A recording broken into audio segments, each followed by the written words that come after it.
Ya, kita memasuki minggu ke-15. Kuasa Allah dan hikmat Allah. Tadi kita mendoa bacakan 1 Korintus 1 ayat 23 dan 24. Di sana dikatakan bahwa Kristus yang tersalib adalah kuasa dan kekuatan Allah dan hikmat Allah. Ya, jadi saudara-saudari, Kristus yang tersalib adalah kuasa atau kekuatan Allah dan hikmat Allah. Ini bukan tentang Kristus saja, saudara-saudari, melainkan tentang Kristus yang tersalib. Dan ini juga bukan tentang kuasa Kristus atau hikmat Kristus, bukan, tetapi tentang Kristus yang tersalib adalah kuasa Allah dan hikmat Allah. Jadi Kristus yang tersalib ini, saudara-saudara, tentang Kristus yang tersalib, bukan tentang Kristus yang bangkit, bukan tentang Kristus yang melaksanakan mujizat, bukan Kristus yang naik ke surga, tetapi Kristus yang tersalib. Semoga terkesan ya dengan penekanan ini. Ya, pertama, Kristus yang tersalib adalah kuasa Allah. Ya, bagi orang-orang yang bukan Yahudi, khususnya orang-orang Yunani yang gemar kepada hikmat filsafat manusia, ya, Kristus itu bodoh. Ya, kalau Kristus berhikmat, maka dia akan melaksanakan pekerjaannya dan berhasil. Begitu pemikiran orang-orang Yunani. Tetapi pada faktanya seluruh sepak terjangnya Kristus itu berakhir di hukuman mati yang paling hina. Jadi orang-orang Yunani ini mungkin berpikir, ini Kristus ini kurang hikmat nih. Ya. Walaupun dia bisa menyembuhkan orang sakit, bisa melakukan banyak keajaiban, tapi ternyata Kristus kurang hikmat. Bodoh. Buktinya dia berakhir di kayu salib. Hukuman mati. Dia nggak berhasil mengumpulkan massa. Dia tidak berhasil membentuk satu kelompok besar, menjadi pemimpin yang hebat. Itu dalam pemikiran orang-orang Yunani khususnya. Ya, Kristus itu bodoh. Salib itu kebodohan. Ya, kita, bagaimana kita? Kita mungkin, ya kita udah pastilah tidak akan menganggap Kristus yang tersalib itu bodoh. Kita tidak seperti orang Yunani, tetapi ketika kita membicarakan Kristus yang tersalib, apakah kita bisa melihat kuasa Allah dan hikmat Allah? Umumnya orang-orang Kristen kalau melihat Kristus yang tersalib, yang kelihatan tuh hanya kasih Allah gitu. Mereka nggak bisa melihat kuasa Allah dan hikmat Allah di dalam Kristus yang tersalib. Kebanyakan orang Kristen hanya menghubungkannya dengan kasih Allah. Tetapi ayat yang kita doa bacakan tidak berkata tentang kasih Allah. Ayat yang kita doa bacakan tentang bicara Kristus yang tersalib itu adalah kuasa Allah. Aneh. Kristus tersalib, mati. Bagi orang-orang itu kalah gitu. Kok Kristus yang tersalib kuasa Allah? Kalau kasih Allah, ya oke lah, saya bisa paham. Kristus yang tersalib adalah kasih Allah. Paham, tetapi Kristus yang tersalib itu kuasa Allah. Bahkan hikmat Allah. Apa ini? Bingung. Ya, kita memang nggak seperti orang-orang Yunani yang menganggap salib itu suatu kebodohan. Tetapi seberapa dalam kita melihat salib itu. Dan bersyukur kita ada di pemulihan Tuhan. Kita ketika makan roti, minum cawan, dikatakan kita memberitakan kematian. Ya. Mungkin Anda juga belum terlalu paham maksudnya apa ini. Kok kematian yang diberitakan? Bukan kebangkitannya, bukan kenaikannya, bukan kuasanya, mujizatnya.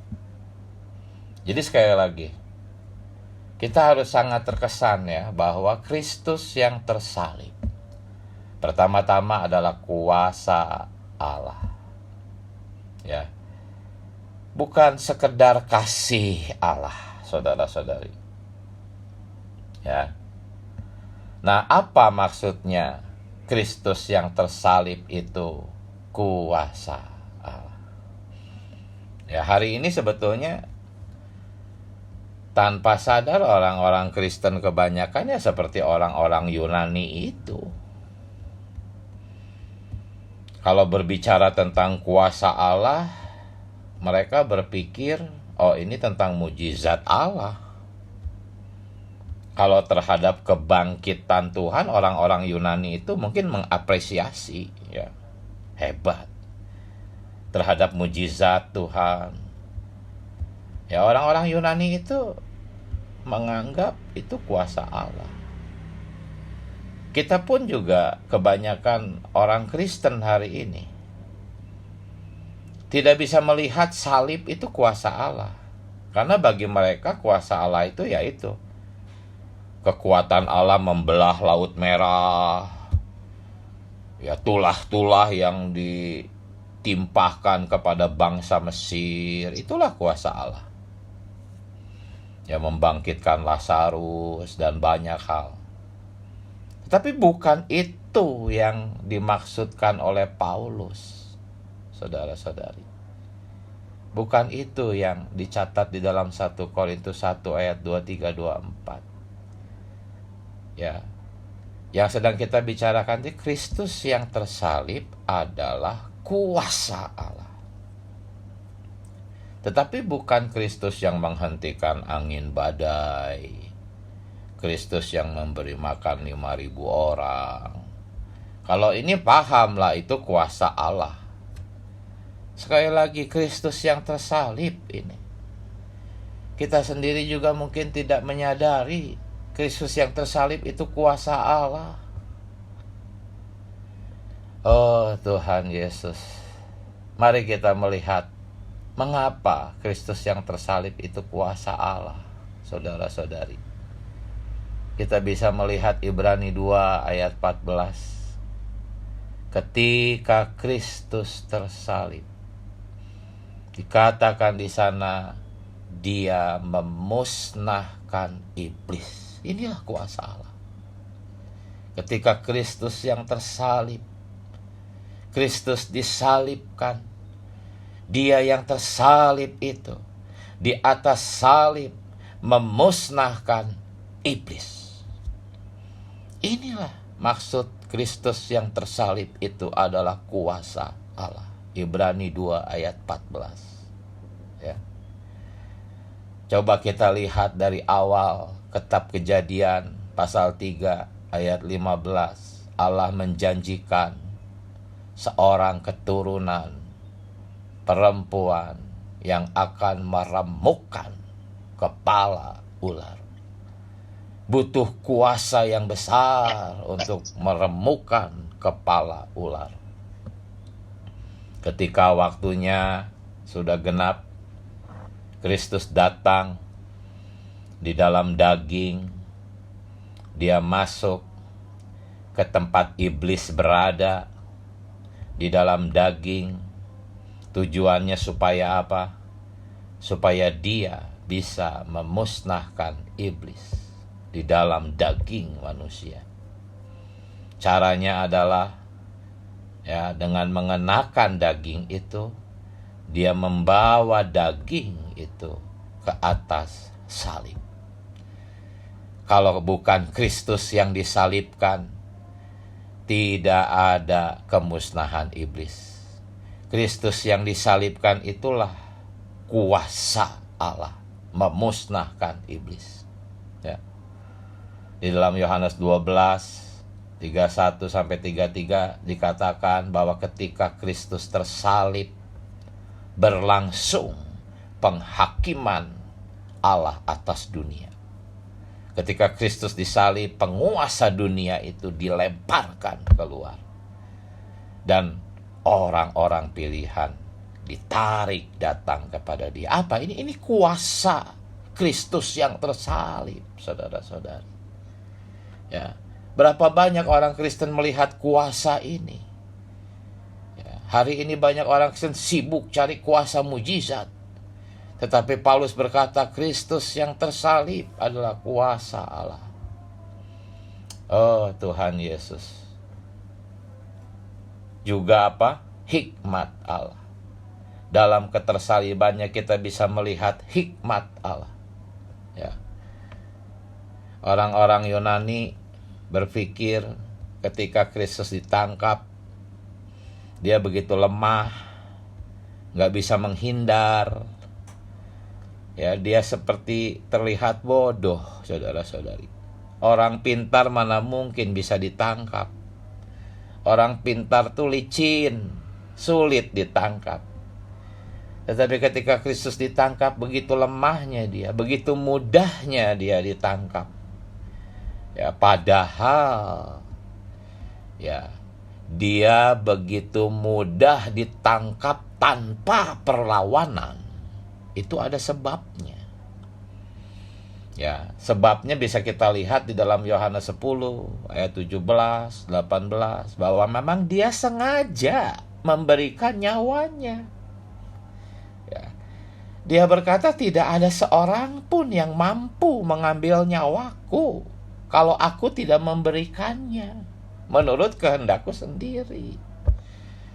Aku berkuasa memberikan nyawaku, aku berkuasa mengambilnya kembali. Orang-orang Yunani gak bisa melihat ini. Orang-orang Yunani yang berhikmat itu sangat bodoh justru. Orang-orang bodoh itu melihat salib itu kebodohan. Padahal ada hikmat yang tersembunyi. Dia sendiri rela menyerahkan nyawanya. Ya. Hikmat itu adalah suatu perencanaan. Ya. Tetapi kuasa itu adalah suatu pelaksanaan. Di sini ada suatu perencanaan yang bisa kita lihat. Dia ditangkap tanpa melawan. Ada suatu skenario yang sedang Allah atur. Betapa berhikmatnya dia. Dia tidak ditangkap, dia menyerahkan dirinya. Ada perencanaan hikmat Allah di sini, saudara-saudari. Dalam hikmat Allah, ketika Kristus disalib, tadi kita sudah melihat iblis dimusnahkan. Ya. Dan di sisi lain apa? Dalam hikmat Allah, ketika Kristus disalib, dia melahirkan kembali banyak orang pilihannya. Tentunya ketika dia dibangkitkan, tetapi harus melalui salib. Karena di atas salib dia mengakhiri semua orang-orang pilihannya. Bahkan semua manusia, semua ciptaan diakhiri di atas salib. Ya. Semua yang negatif-negatif diakhiri di atas salib. Dan di atas salib itu juga dia memilih, dia mengambil, dia menarik orang-orang yang sudah dia pilih, ditunaskan, dilahirkan kembali. Apa ini? Ini semua hikmat Allah dan kuasa Allah. Oh, saudara-saudari, apa yang sedang diberitakan pagi ini? Yang sedang diberitakan pagi ini tuh kuasa Allah yang tinggi, kuasa Allah yang tidak banyak tidak dilihat oleh orang-orang Kristen, saudara-saudari. Orang-orang Kristen hanya melihat kuasa Allah yang luaran. Ini yang sedang diberitakan pagi ini tuh kuasa Allah yang batini, kuasa Allah yang tertinggi, hikmat Allah yang tersembunyi, saudara-saudari. Semuanya ada di mana? Ada di dalam Kristus yang tersalib. Ya, inilah hikmat Allah. Ya, hikmat Allah itu membereskan melalui ketersalibannya. Dia menyalurkan hayat untuk membereskan sifat jahat iblis yang sudah iblis suntikkan ke dalam kita, ke dalam manusia. Ada bisa ular yang masuk ke dalam manusia. Itulah sebabnya Musa meninggikan ular itu. Kristus itu ditinggikan seperti ular. Walaupun dia seperti ular tapi tanpa bisa ular. Maksudnya adalah untuk memusnahkan si ular tua itu.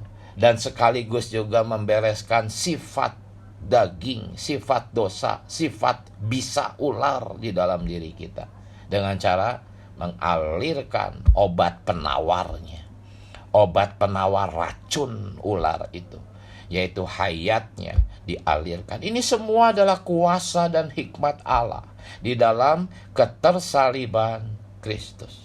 Saudara-saudari, jangan lagi kita mengapresiasi terlalu tinggi mujizat, ya, walaupun itu mujizat-mujizat asli dari Tuhan, walaupun itu ada di keempat Injil, ya. Kita tidak memberitakan hanya 4 Injil. Hari ini kekristenan hanya sibuk di keempat Injil. Mereka tidak melihat kuasa Tuhan di surat-surat kiriman. Mereka tidak melihat kuasa Tuhan yang barusan diberitakan. Di dalam ketersaliban Tuhan ada kuasa yang menghancurkan ular. Dan bahkan sifat ular di dalam diri kita, saudara-saudari. Ya, jadi ya memang kita ini tidak seperti orang-orang Yunani. Menganggap Kristus yang tersalib itu adalah bodoh. Tetapi pertanyaannya, apakah Anda bisa melihat kedalaman kuasa salib yang dilihat oleh Paulus? Ya. Jadi yang barusan disampaikan dan kita lihat ada 2, yaitu kuasa dan hikmat. Hikmat adalah untuk suatu perencanaan. Ya, perencanaan bagaimana cara Allah mencapai tujuannya dalam ekonominya. Inilah hikmat. Tetapi ada kuasa. Kuasa ini adalah pelaksanaannya. Pelaksanaan dari perencanaan hikmat Allah itu. Semuanya adalah bagi ekonomi Allah. Nah, kita saudara-saudari yang sudah melihat perkara ekonomi Allah, pasti bisa melihat kuasa Allah dan hikmat Allah di dalam Kristus yang tersalib. Sementara ada banyak orang Kristen tidak bisa melihat ini, sehingga mereka berusaha dengan kekuatan sendiri, mengekang hawa nafsu, bertekad untuk mengerahkan kekuatan mereka, menanggulangi sifat-sifat dosa di dalam mereka. Padahal sifat dosa di dalam diri manusia itu seperti bisa ular. Tidak bisa orang keracunan berusaha menyembuhkan dirinya sendiri.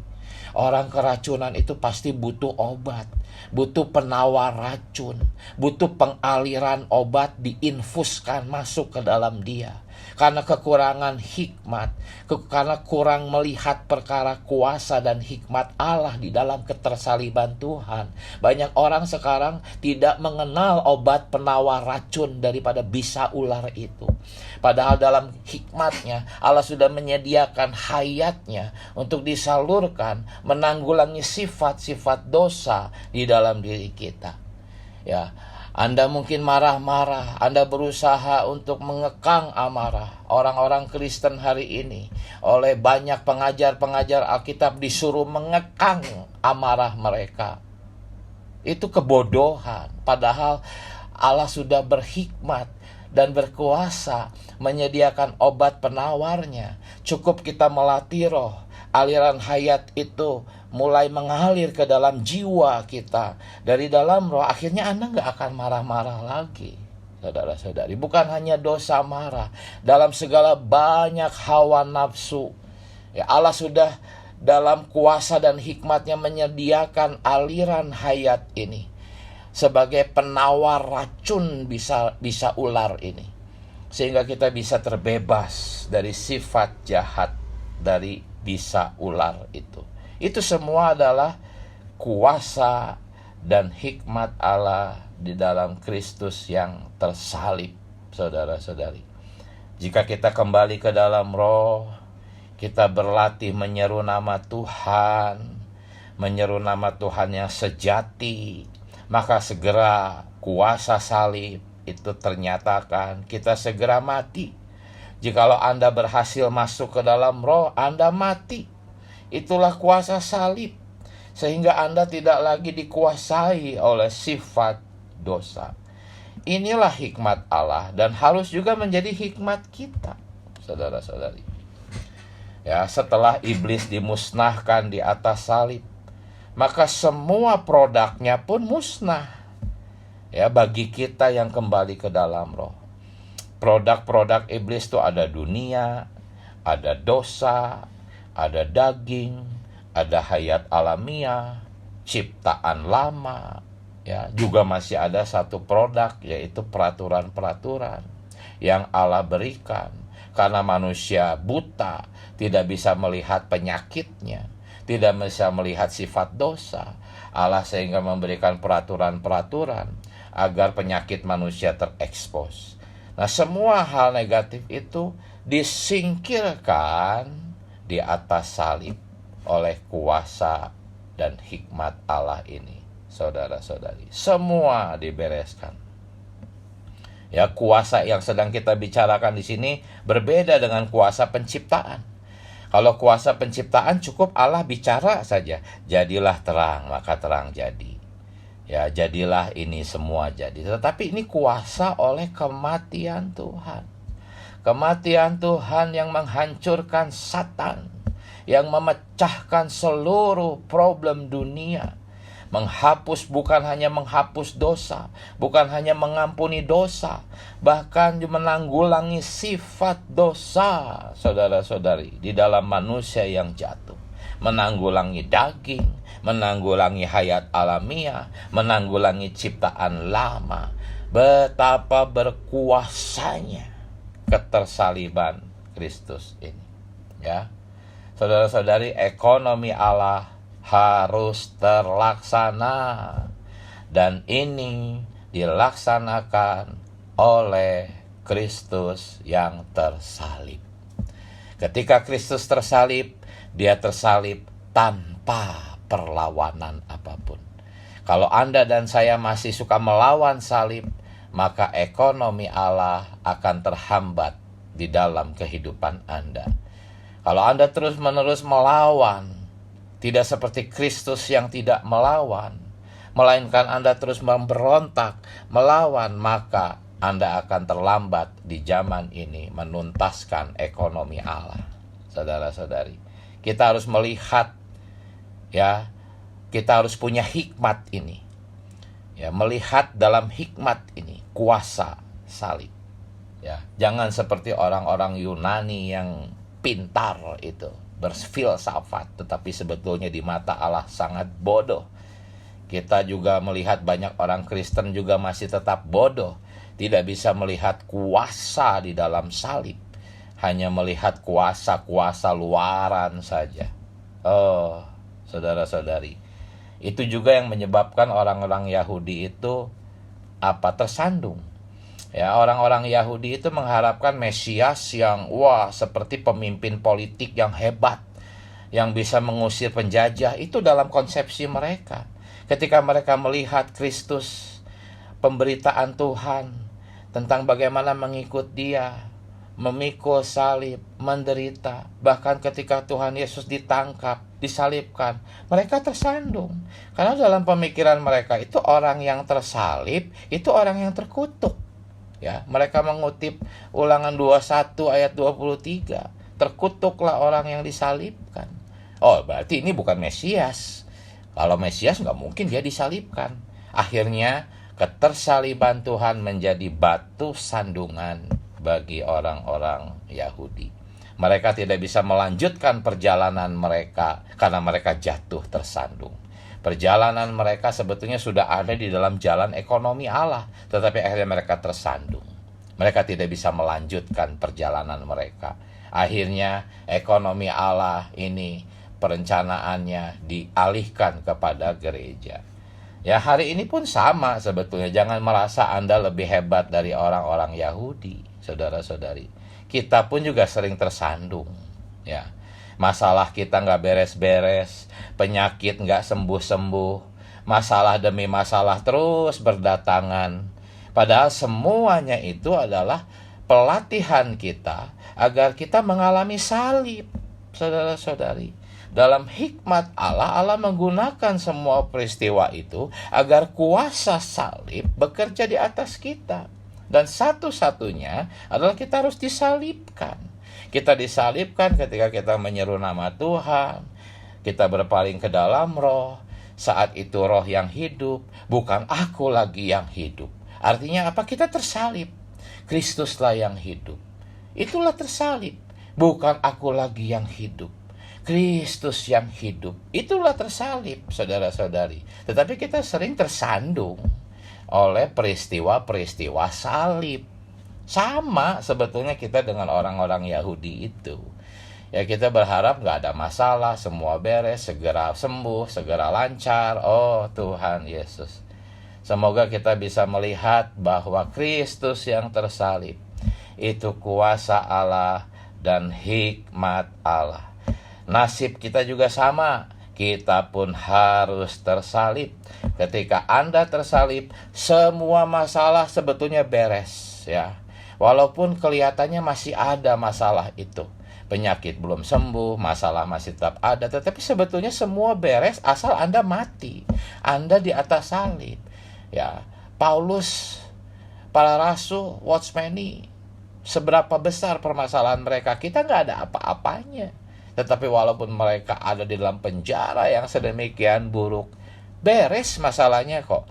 Hati mereka tenang, sukacita, memuji Tuhan di dalam. Ya, itu semua adalah kuasa salib.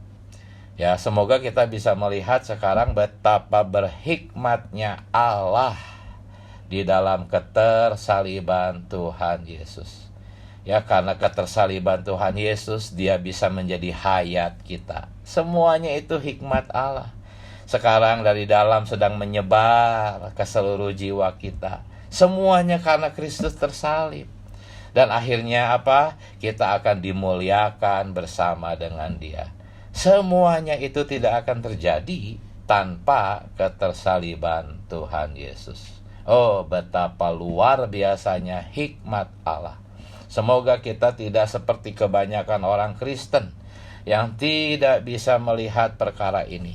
Dalam kebanyakan diri orang Kristen, ketika mereka membicarakan hikmat Allah, mungkin dalam ingatan mereka seperti Amsal-Amsal Salomo, ya, ada banyak perkataan hikmat di sana. Oh, mereka mungkin mengingat bagaimana Salomo begitu berhikmat ketika menyelesaikan pertikaian dua orang wanita yang memperebutkan bayi itu.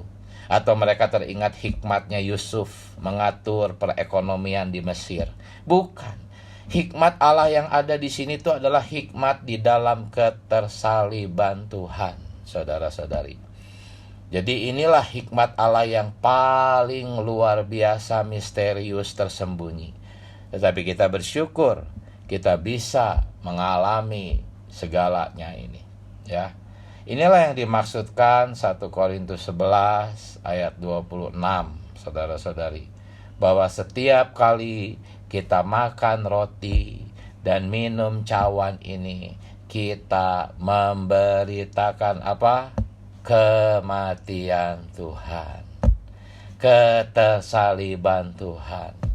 Karena di sana ada kuasa yang begitu besar, saudara-saudari.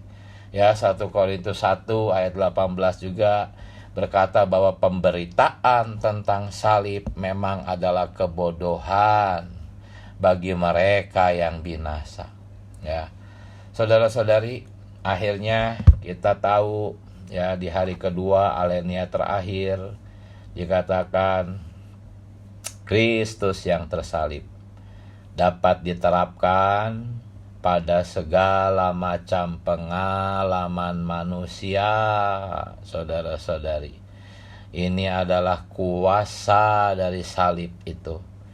Dan inilah hikmat Allah itu, saudara-saudari. Di dalam Kristus yang tersalib ini terdapat unsur-unsur kebangkitan dan kenaikan. Wah, ini hikmat Allah yang lebih tinggi lagi. Kita harus berusaha memiliki hikmat ini, melihat perkara unsur-unsur kebangkitan, unsur-unsur kenaikan yang ada di dalam Kristus yang tersalib. Ini sesuatu yang lebih tinggi lagi, saudara-saudari. Tetapi kita terus menuntut di dalam pemulihan Tuhan bisa melihat perkara-perkara ini. Ya, yang penting sekarang kita terus menikmati Tuhan dalam segala situasi. Setiap peristiwa salib kita tetap lari kepada Tuhan, menyeru nama Tuhan, bersekutu dengan Dia, berlatih doa baca, terus setia bersidang, terus setia merawat kaum saleh, menyalurkan Kristus. Ya, saudara-saudari, kunci untuk mengalami kebangkitan dan kenaikan Kristus terdapat dalam ketersaliban Kristus. Kita harus sangat mengapresiasi ini. Ketersaliban adalah anak tangga menuju segala kekayaan Kristus yang tadi sudah diuraikan.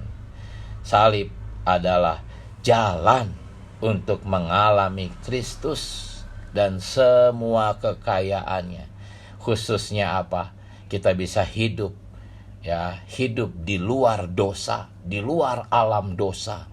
Kita bisa memperhidupkan Kristus di luar alam dosa, alam dunia, saudara-saudari, bahkan di luar alam peraturan-peraturan, saudara-saudari. Semoga kita semua diberkati, seperti saya sangat diberkati melalui pemberitaan minggu ke-15 ini. Banyak hal yang baru yang saya dapatkan, banyak hal yang membuat saya semakin celik melihat tentang kuasa dan hikmat di dalam Kristus yang tersalib. Puji Tuhan, saudara-saudari. Ya, tadinya saya pikir saya bisa memakan waktu banyak, makanya tadi saya bicara agak cepat, tapi ternyata sisa waktu masih banyak. Ya, silakan. Harus banyak yang berbagi nikmat. Saudara-saudari yang sudah lama tidak berbagi nikmat, ayo bagi nikmat ya. Dan yang belum pernah bagi nikmat, di dalam nama Tuhan Yesus bagi nikmat. Amin. Silakan. Puji Tuhan.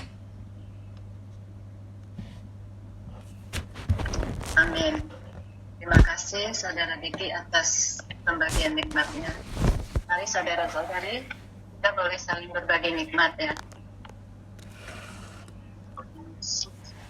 Saudara Michael, boleh duluan.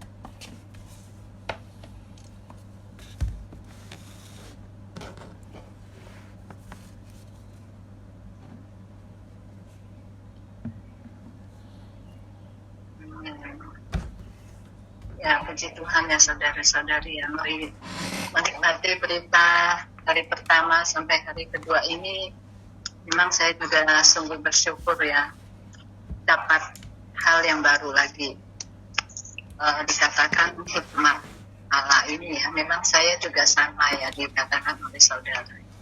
Bagi saya hikmat itu ya seperti saya baca di Amsal-Amsal ya. Bagaimana kita jadi orang Kristen, kita perlu berkhidmat dalam setiap. Itu memang tidak salah ya. Tapi hikmat yang kita nikmati hari ini sungguh luar biasa ya. Yaitu di dalam hikmat sama-sama melihat dalam ketersalitannya. Saya juga menikmati sungguh ya, seperti kita nikmati dari hari pertama. Bagi orang-orang dunia, bagi orang-orang Yahudi Yunani, mungkin ketersalitan ini adalah suatu kebodohan. Karena kenapa kalau ada seorang yang berkuasa, pasti dia tidak akan disalibkan. Apalagi kalau seorang yang punya kebijaksanaan, pasti dia akan menemukan jalan supaya tidak disalibkan. Tapi tetap Yesus disalibkannya. Tetapi semua ini adalah hikmat dan kuasa Allah ya. Karena justru melalui ketersaliban ini, dia bisa menyelamatkan kita ya. Yaitu dosa, maut, dan segala macam masalah yang ada di dunia ini. Karena itu saya juga merasakan hari ini benar-benar mengapresiasi ya tentang ketersaliban Yesus ya. Kalau dulu yang membaca memang Tuhan Yesus harus disalibkan ya sudah. Tetapi hari ini saya melihat bagaimana Tuhan Yesus disalibkan, semuanya adalah untuk kita ya, menyelamatkan kita hari ini. Ini sungguh satu hal yang luar biasa ya. Mungkin dulu kita juga ada sebagian ya, saya juga merasa Tuhan Yesus kok mau disalibkan, dia kan bisa ya melakukan sesuatu untuk tidak disalibkan. Bahkan sampai hari ini orang kebanyakan mungkin melihat atau menilai Tuhan Yesus disalibkan itu karena orang lain yang dia disalibkan oleh orang lain, orang-orang yang menyalibkan dia. Tetapi kalau kita menikmati lagi di dalam Yohanes, ternyata itu bukan Tuhan Yesus disalib, memang kelihatannya dia disalibkan oleh orang-orang. Tetapi sebenarnya dialah yang menyerahkan nyawanya. Ya. Tidak ada seorang pun bisa melakukan sesuatu atau mengambil nyawanya. Tetapi karena dia dengan rela ya memberikan nyawanya itu. Jadi ini saya juga sungguh tadi ada perkataannya. Ketika Tuhan Yesus disalibkan, dia tidak ada perlawanannya. Jadi saudara kita juga mengatakan dalam kehidupan kita sehari-hari pun seharusnya di dalam salib ini, di dalam banyak situasi kita juga seharusnya tidak ada perlawanan. Kalau kita tidak melawan, kita bisa dengan hikmat kekuatan Allah bisa meredam ya setiap situasi, pasti semuanya akan baik-baik saja. Tapi hari ini kita masih banyak ya pemberontakan yang terutama saya juga merasakan. Tapi berita ini membawa saya ya untuk kembali benar-benar berlatih. Bagaimana dalam situasi apapun saya tidak boleh memberontak ya. Seperti Tuhan Yesus ketika disalibkan pun dia tidak melakukan apa-apa. Hari ini pun saya harus membiarkannya. Tuhan Yesus hikmatnya juga segala apa yang saya nikmati di dalam dia ketika saya menyeru namanya. Dialah yang akan bekerja ya. Bukan saya melakukan kekuatan, melalui kekuatan saya banyak melakukan banyak hal. Tetapi hari ini kita dikasih hanya ketika kita menyeru kepada nama Tuhan Yesus dan kembali ke dalam. Amin. Baik saudara-saudari silakan.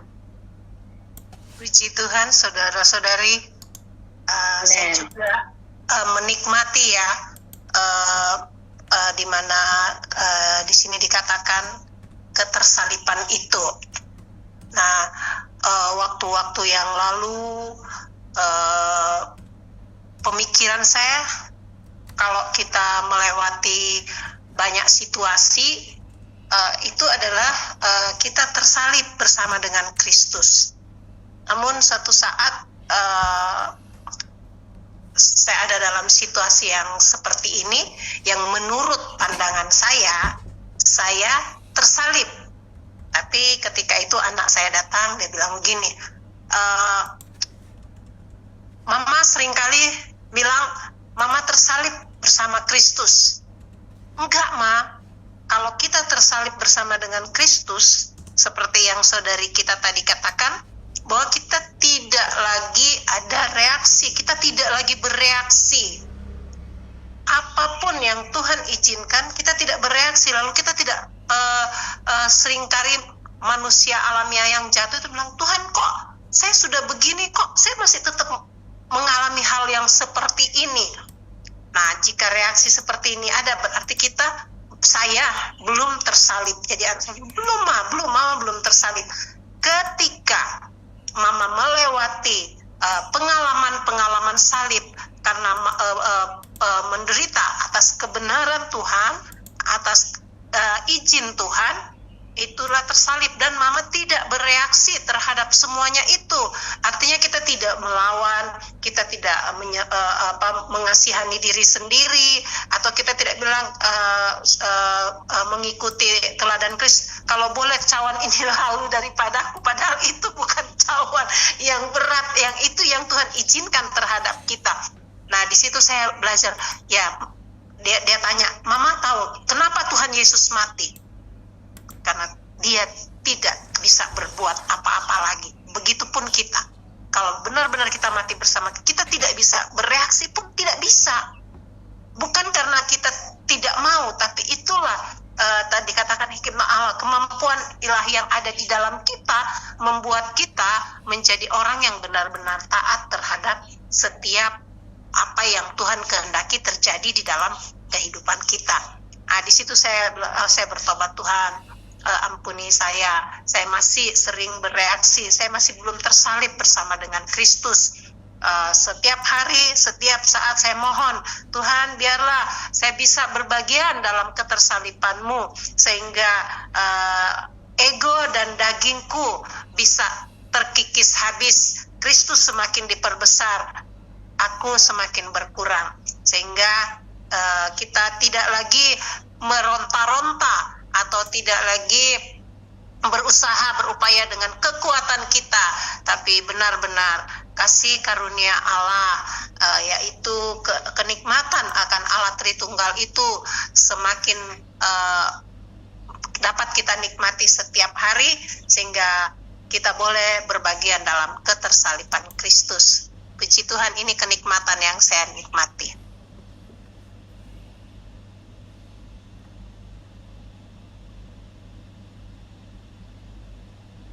Amin.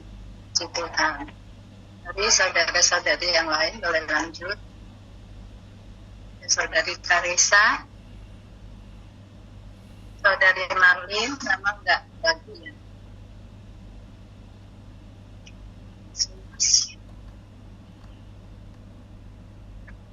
Amin. Amin. Silakan Saudari. Amin. Puji Tuhan ya. Saya juga menikmati berita pagi ini ya.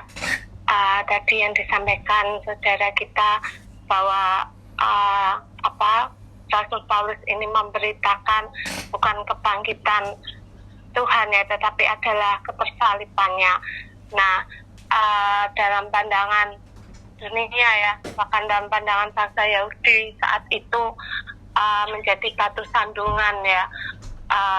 Kita melihat tadi yang diuraikan, kalau yang datang itu ya harusnya penuh dengan gemerlap ya, tidak mati tersalib ya, ini menjadi batu sandungan. Tetapi kita melihat ya tadi yang diuraikan, saya pun juga terjamah ya, bahwa ketersaliban Tuhan ini mengalahkan ya kuasa maut ya, bahkan produk-produk maut tadi yang dikatakan juga ada di FKKP ya, bahwa ada daging dunia, lalu ciptaan lama ya. Nah, ini semua sudah Tuhan bereskan di atas kayu salib ya. Hari ini kita orang yang telah percaya Tuhan, kita pun berbagian di dalam ketersaliban Tuhan ya. Kita baru melatih roh, tinggal di dalam roh ya, sehingga situasi apapun ya, mungkin masalah juga tidak kunjung selesai atau masalahnya tambah lagi, tetapi di dalam kita merasakan sukacita ya. Tadi juga disinggung Rasul Paulus, bahkan saudara kita, saudara Ni, ketika dia di penjara ya, dia dapat mengalami sukacita yang dari Tuhan ya.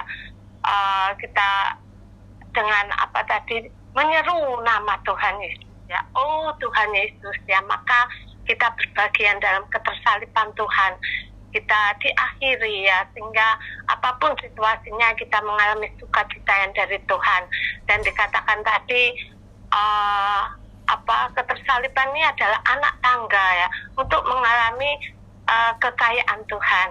Nah, inilah hari ini kita perlu terus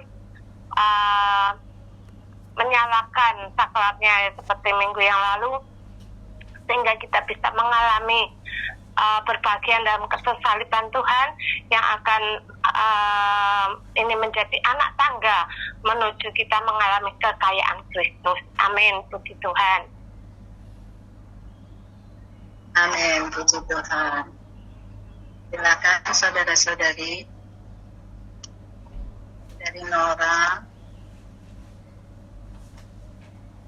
saudari Marta. Amin. Ya, silakan. Jadi, saudari Laini tadi, saudari. Amin, puji Tuhan. Ya. Kita bersyukur ya untuk berita minggu ini tentang ketersaliban. Ya mungkin kita nggak seperti orang Yahudi atau Yunani mungkin ya, anggap itu satu kebodohan. Tetapi dalam kekristenan hari ini juga masih ya orang menganggap salib Tuhan itu ini adalah satu kasih Tuhan ya, yang begitu luar biasa, dia mau mati bagi kita. Sehingga kalau mungkin setiap tahun ya diulang-ulang, kita dikasih lihat videonya, gimana Tuhan begitu menderita, begitu tersiksa, ya untuk mati untuk kita ya. Tetapi ini adalah dibalik semua ini nggak ada yang menyadari ya satu kuasa dibalik semua ketersaliban ini. Ada hikmat, ada kuasa Allah, yang dimana justru ini adalah satu jalan dikatakan ya. Jalan dimana kita bisa menikmati, mengalami Kristus ya. Yang dimana ini adalah satu-satunya jalan ya. Sehingga bukan hanya Tuhan bisa melahirkan kita sebagai anak-anak Allah dan menjadi roh hayati dalam kita, terlebih bisa ketersaliban ini bisa menyelamatkan kehidupan kita ya. Yaitu kita hari ini perlu menerapkan yang namanya di dalam Kristus yang tersalib ini ya. Dikatakan di sini di hari kedua, di dalam diri kita sendiri kita sama sekali tidak memiliki kuasa untuk mengalahkan yang namanya temperamen kita, atau kita bisa berhikmat, atau cara kita bisa mengatasi ya. Kita itu nggak mungkin ya. Dikatakan di sini mungkin kita udah berdoa ya kepada Tuhan ya, Tuhan selamatkan aku, yang aku ini temperamennya marah-marah gitu, Tuhan lepaskan dari semua ini. Ternyata ini nggak bisa terlepas ya. Ternyata yang harus kita lakukan adalah ketika kita berseru kepada nama Tuhan, menikmati Tuhan dan dipenuhi oleh Roh pemberi hayat, kita tidak memiliki masalah dengan temperamen kita. Kenapa kita bisa dengan menyeru, dengan menikmati Tuhan? Ya karena kita terbuka ya, menjadi bejana yang terbuka. Artinya kita kembali ke dalam Roh, kita bersatu dengan Dia. Bukan kita yang melakukannya, tetapi kuasa tersaliban itu dengan spontan ya, bisa menjadi kita bisa mengalami Kristus yang tersalib. Bahkan dengan otomatis ya, Kristus yang tersalib ini menjadi kuasa dan juga jadi hikmat kita. Jadi hasilnya kita mempunyai kekuatan dan jalan untuk mengalahkan temperamen kita ya, yaitu mungkin kita marah-marah, ya kita jadi bisa sabar. Ini sebenarnya bukan kita berusaha ya, bukan kita berusaha untuk sabar, untuk tidak marah, bukan. Itu adalah pertapaannya, tetapi ini adalah melalui pengalaman kita atas Kristus yang tersalib. Jadi puji Tuhan ya, berita demi berita ini kita seringkali dibilang kembali ke dalam Roh, tetapi baliknya lagi kita berusaha sendiri lagi ya. Bahkan mungkin tadi saudara kita juga bilang, kok nggak kunjung selesai ya masalah kita atau penderitaan kita, masalah-masalah ini membuat kita bahkan jadi tersandung ya. Tetapi di balik semua ini kita justru melihat ya, walaupun masalah tidak selesai, masih ada, tetapi ada sukacita, ada damai sejahtera yang kita alami ya, karena bukan masalahnya ya, tetapi kita mengalami Kristus yang tersalib ini. Inilah kita bisa mengalahkan penderitaan-penderitaan ini ya. Bahkan yang katakan kemarin ini minggu yang lebih dari orang yang menang. Amin, puji Tuhan. Amin. Silakan saudari. Ya, puji Tuhan. Di sini saya bisa melihat bahwa hikmat dan kuasa Allah itu adalah melalui salib. Jadi salib inilah yang dikatakan tadi adalah membereskan semua perkara negatif yang ada di alam semesta ini.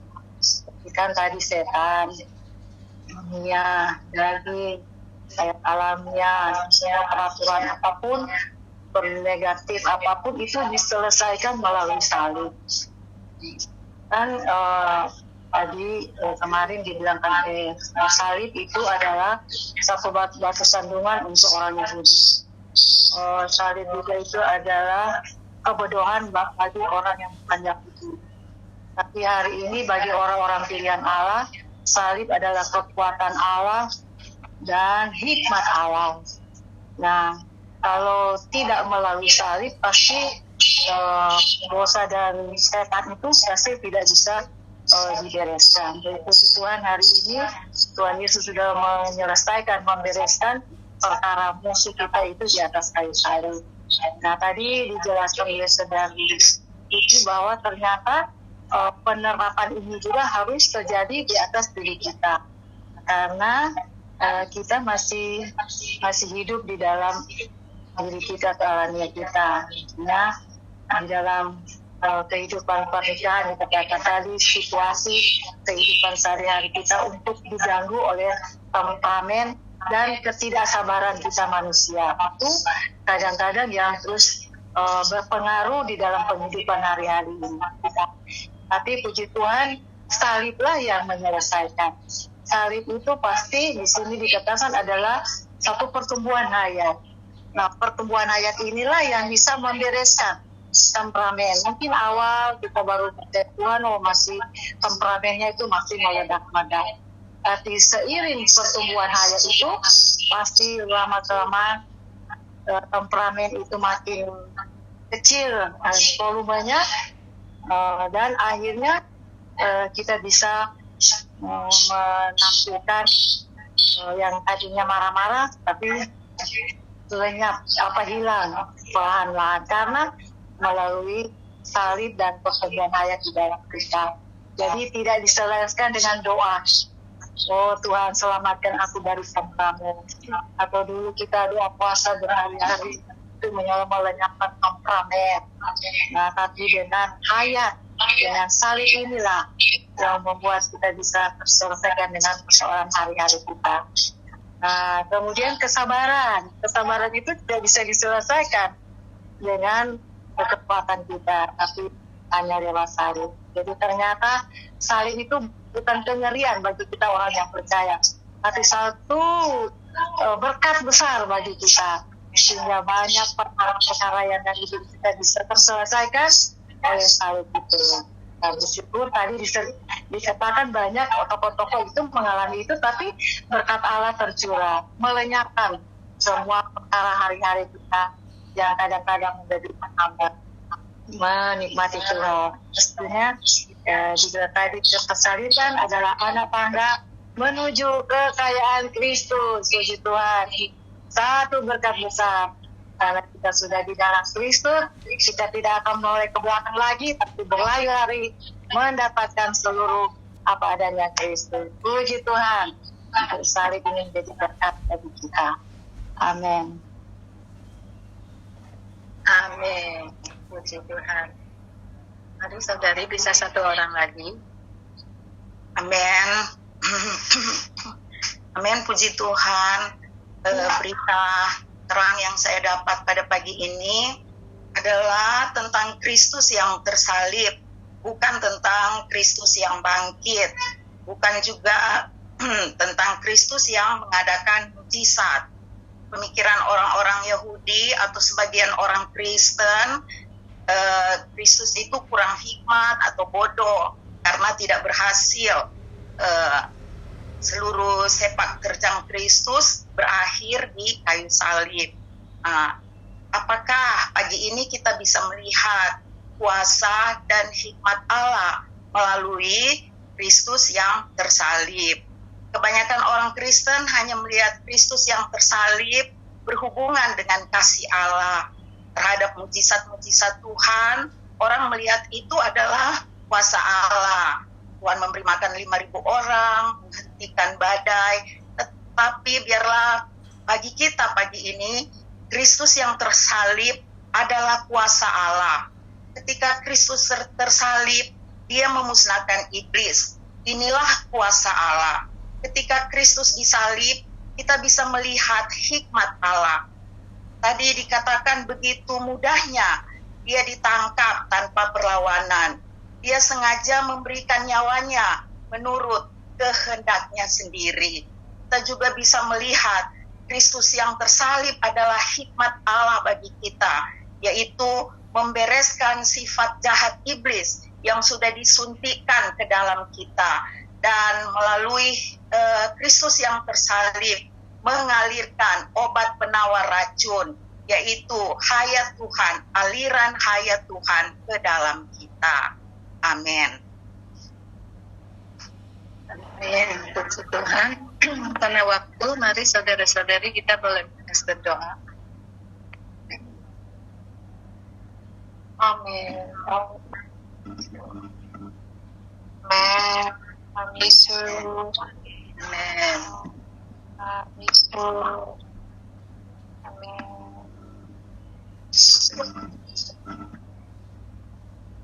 Amin. Amin. Tuhan Yesus. Terima kasih. Sungguh kami bersyukur padamu. Tuhan, betapa pentingnya kami menerapkan salib dalam situasi dan kondisi kami, supaya boleh mengalami apa adanya di Kau. Kami bahkan ekonomi Tuhan tidak terhambat. Mau berjuang di dalam salib itu. Tuhan dapatkan setiap kami semakin mau berjuang kembali ke dalam. Amin. Ya, terima kasih padamu Tuhan. Oh Tuhan, atas kematian salib yang menghancurkan pekerjaan musuhmu. Oh, di dalam kami, segala produk-produk dosa. Oh, dunia daging alamnya, semuanya ada di dalam roh perbauran kami. Tuhan, terima kasih karena kami mati roh kami, berpaling ke dalam kami. Kami memiliki jalan masuk untuk menikmati segala kelimpahan Allah. Terima kasih padamu Tuhan untuk jalan mati roh. Kami bisa bertumbuh di dalam Tuhan. Amin. Amin. Amin. Tuhan. Mari saudara-saudari, makasih saudari. Semuanya Tuhan berkati. Amin.